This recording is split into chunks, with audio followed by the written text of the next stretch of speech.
So welcome back to my channel. Siyempre, isang panibagong video na naman ang ating gagawin. And isa tong reaction video dun sa napanood kong video about sa sunog. Bilang isang bombero, ito ay isang opinion ko lamang. And before anything else, mag-intro muna tayo.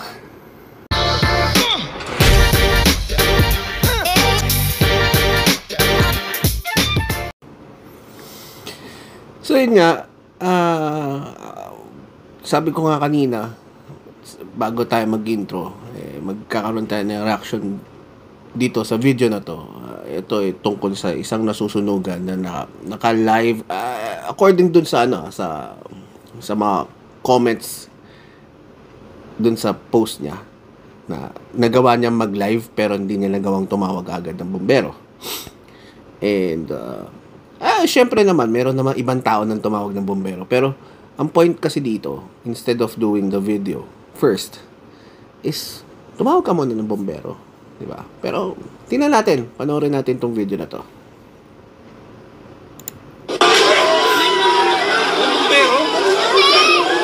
Patawag po ng bombero!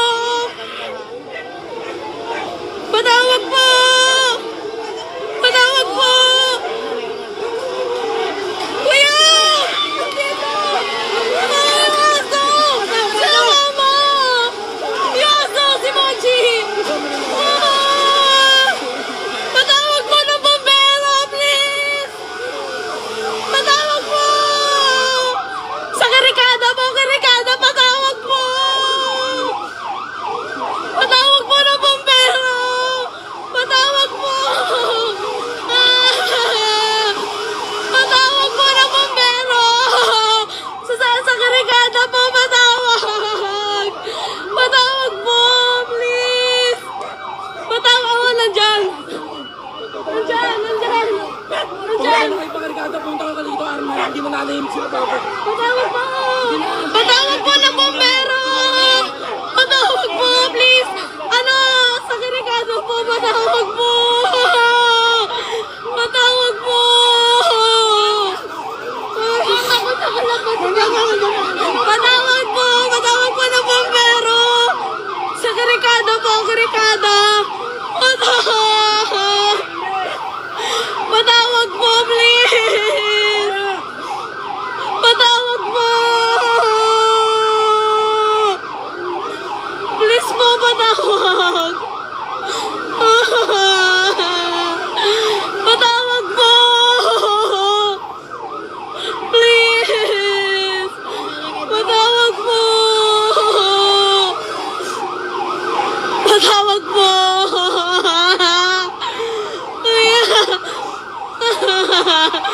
Please po, patawag! Patawag ng bombero!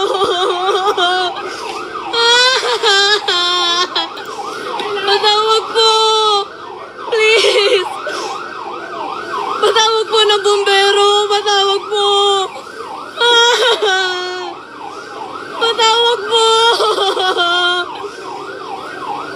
Patawag po ng bombero! Patawag po!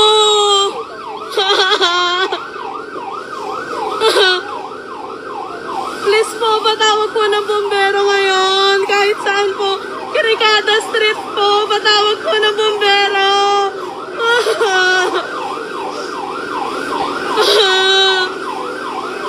Patawag po.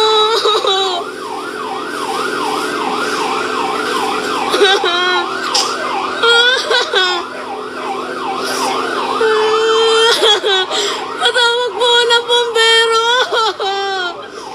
Patawag po.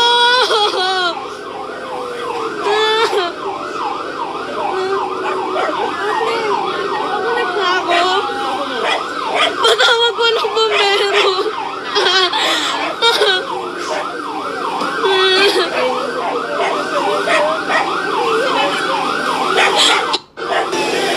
Patawag po. Patawag po. Patawag po ng bombero sa Karikada Street po.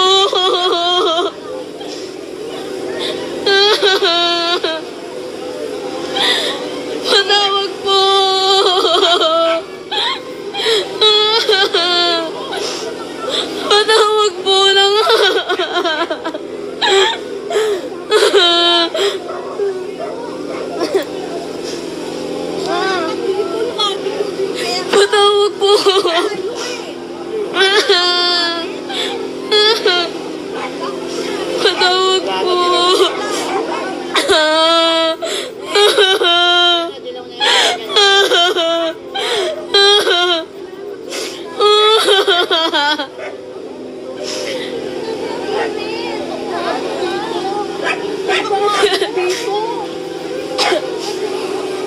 Wait lang, parang... Patawag po.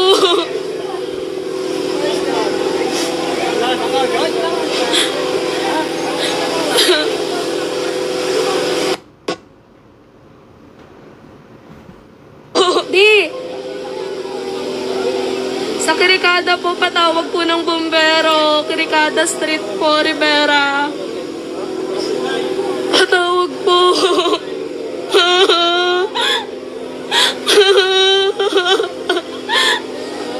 Patawag po. Tawag po kayo ng bumbero. To. Andito to.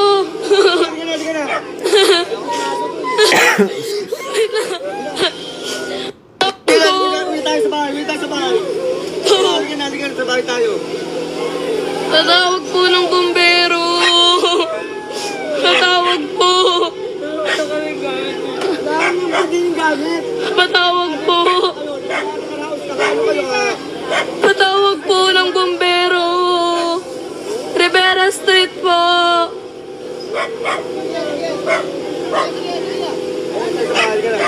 Patawag po.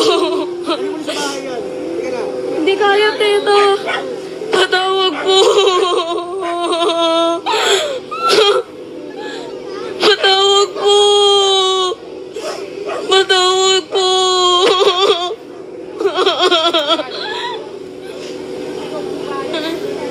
Patawag po ng bumbero. Kailangan pa po. Patawag po. Patawag po ng bumbero.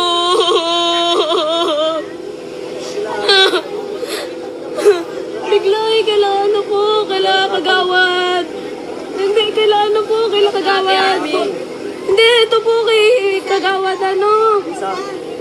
Hindi katabi. Kay Kuya Bunji. Ano to? Hello! Patawag po!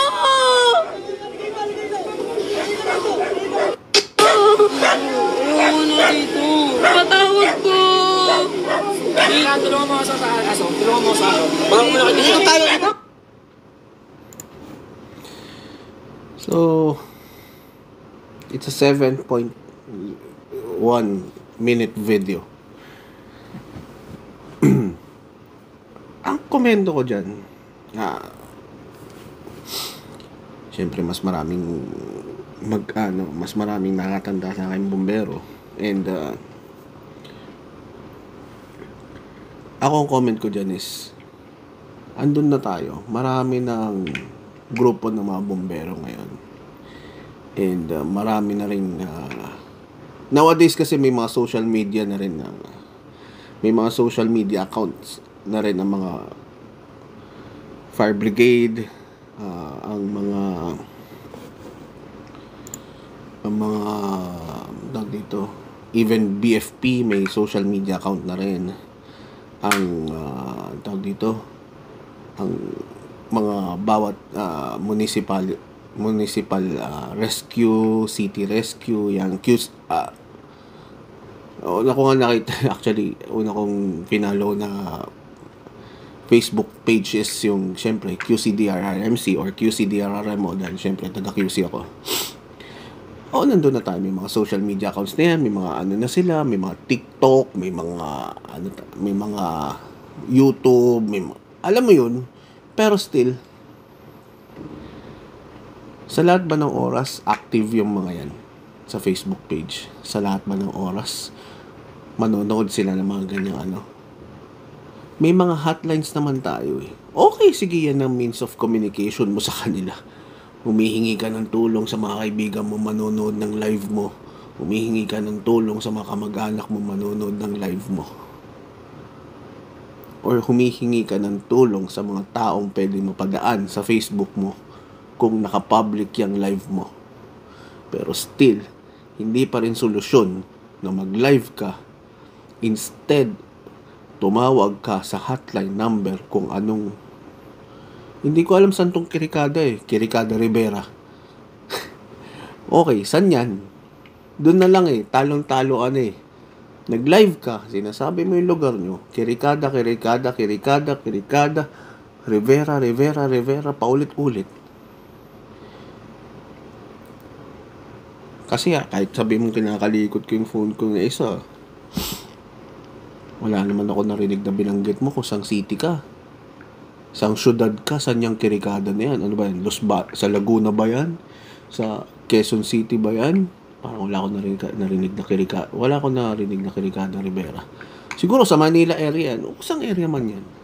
May hotline yan eh. May hotline numbers yan.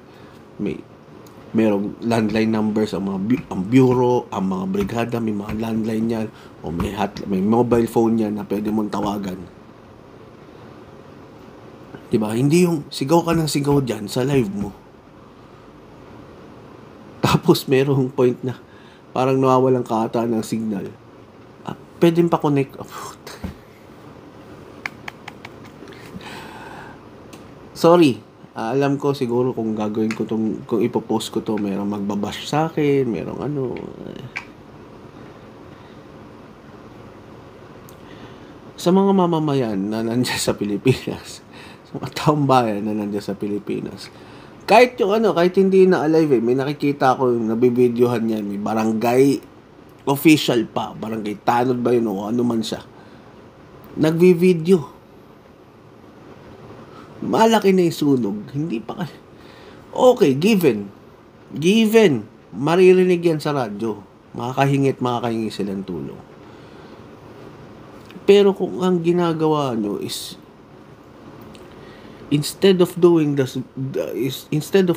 videos, doing or making a video, tumutulong kayo sa yung mga maisasalba nyong gamit, nakakatulong kayo kahit pa paano. Although it's unsafe, or lumayo na kayo sa lugar, kita nyo may sumabog nagtilian lang kayo, di ba? Sa mga dyan, pagka ganyan may sunog, huwag nyo unahin mag-video, huwag nyo unahin mag-picture, huwag nyo unahin mag-live, unahin nyo tumawag. Good thing na lang merong tumawag, good thing na lang kada lugar ngayon may volunteer na. What if kung bumbero natin is BFP lang, walang volunteer group? Ngayon kasi, katulad ko, volunteer ako before ng Red Cross, Quezon City. Pero may nagbo-volunteer sa amin taga Pasay. May nagbo-volunteer sa amin taga Boracay, taga Bulacan. May nagbo-volunteer sa amin taga Kamsur.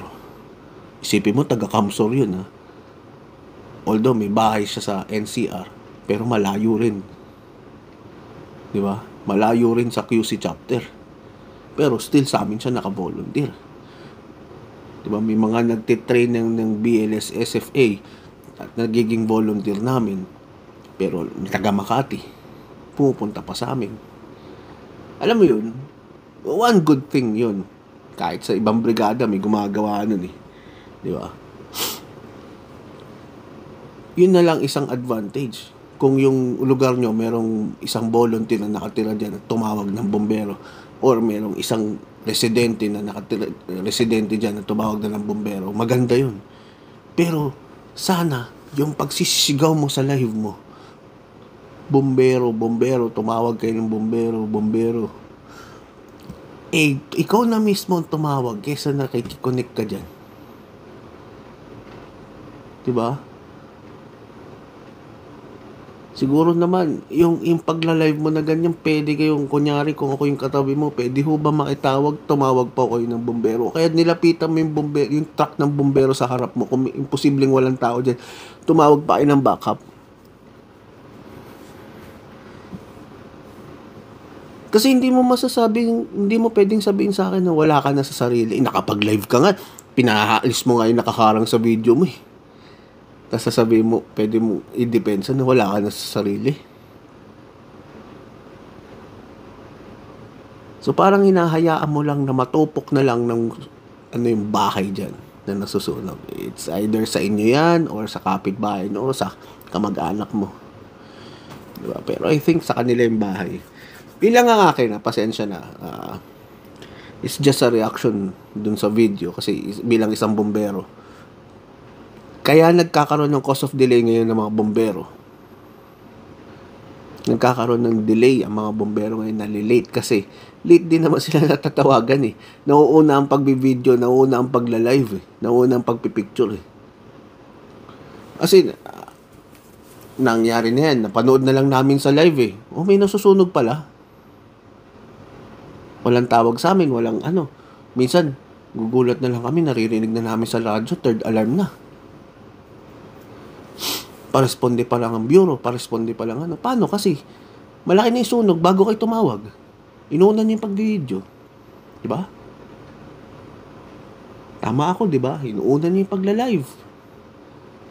Diba? Nowadays, ganyan. Tapos, pag na-late ang bombero, ipapost nyo sa social media, late ang mga bombero lumating. Kasi late nyo rin naman kami tinatawagan eh. Late nyo rin naman tinatawagan yung bawat brigada, ang Bureau of Fire Protection. Late nyo tinatawagan. Kaya late din sila dumarating. Minsan, naririnig na lang nila sa kapwa volunteer na may radyo rin. 1070 for verification, location, ganto, ganyan. Minsan, 1070, second alarm na itatawag ng ano. Kasi nga late nga kayong tumatawag. Instead na, before kayo mag-video, before kayo mag-live, tumawag muna kayo ng bombero. Hindi. Nauuna lahat. Tapos sasabihin nyo, wala kayong pantawag, pero may pang-live kayo. Kasi nakikonnect lang na internet. Naki-wifi lang. Okay. Nowadays, ang internet ngayon may bundle ng landline. Diba? Or, sa smart, katulad ko, sa plan ko, may bundle may unlimited calls na, may unlimited call na rin sa landline. Diba? So, walang rason para hindi ka makatawag ng tulong. Or, ang daming means of communications. Yeah, okay yan, sige. Nag-live ka. Maganda naman siguro, nakapag-live ka. Tumawag ka ng tumawag, nag-iingay ka lang dyan. Siguro, may tumawag ng bombero para sa'yo, sa lugar nyo. Diba? Katulad nga ng isang video na napanood ko, na reposted lang tong video na to. Teka lang, nanonood pa kami ng live mo. May nag-comment na ganun. Mamaya na kami tatawag sa bombero. Pambabash na yung ganun eh. Pero hindi mo maiwasan may maging basher ka kasi inuna mo nga yung pagla-live eh. Kaysa tumawag ng bombero. Siguro nga, meron nang tumawag para sa'yo. Or tumawag ka na siguro before ka mag-live. Pero still, hindi pa rin ano eh. Para sa akin, wala eh. It's a fail. Yung video na ginawa mo. And kung nakikita mo yung mga comments do sa videos mo na pambabash, talaga mababash ka kasi instead of calling, nag-live ka. So sa mga residente dyan sa Pilipinas, before tayo gumawa ng video, before tayo mag-live, unahin muna natin tumawag para hindi na lumaki. Kung wala tayong pantawag, may mga kapitbahay tayo, may mga kaibigan tayo, pwedeng tumawag ng bombero para sa atin. Sipin mo, nakapag-live ka. Okay, baka may tumawag na nga naman. Ewan ko correct me. Baka nga naman sa pagla-live mo, mayroong makapanood na kaibigan mo o ibang relative mo na nakatira sa malayo at tumawag na ng bombero para sa'yo. Maganda yon. Pero sabi ko nga, bago tayo mag-video, bago tayo mag-live, sana ginawa mo na natin ibang paraan. Kasi sa pagla-live mo, ilan lang makakaisip na tulungan ka. Marami dyan babarahin ka pa. Tama? So, ito lang opinion ko. Before natin gawin yung ibang bagay, yung mga bagay na yan, pag-video, pagla-live, pagpipicture, popost nyo, tumawag muna tayo. Or, kung wala tayong pantawag, total nakakonect tayo sa kapitbahay, sa wifi, makisuyo tayo sa kapitbahay, And habang makikisuyo tayo sa tumawag ka na ng bombero. Habang nakikisuyo tayo sa kapitbahay, total nakakonect ka, baka meron ka namang kaibigan na may landline, mag-chat ka sa kanila, makisuyo kami, nasusunog dito, pakitawagan naman bombero, wala akong pantawag, nakiki-wifi lang ako. Entiendes? So yun lang. Pasensya na po. Alam ko syempre may mga magiging negative reactions dito sa video ko na to. So, ilang masasabi ko sa mga call first before you make a video or before you post something in your social media accounts. Okay? So, maraming salamat. Ito isang opinion lamang ng isang bombero din, isang volunteer firefighter. Salamat sa inyo. I hope meron kayong matutunan dito sa video na to. And I hope yun lang. Maraming salamat. So, see you on my next video, guys. Bye. Nga pala, shoutout nga pala, please support my friend Jams for Shoes. Yan, supportahan niyo po siya sa mga gustong bumili ng original J1s, original any type of shoes na makikita niyo sa kanya naka-post, or pwede rin kayo magtanong kung may mapagkukunan siya. Comment lang kayo. Iano natin yung Facebook page niya sa baba. Antayin nyo. Popost natin yan. So maraming salamat. See you on my next video. Bye guys.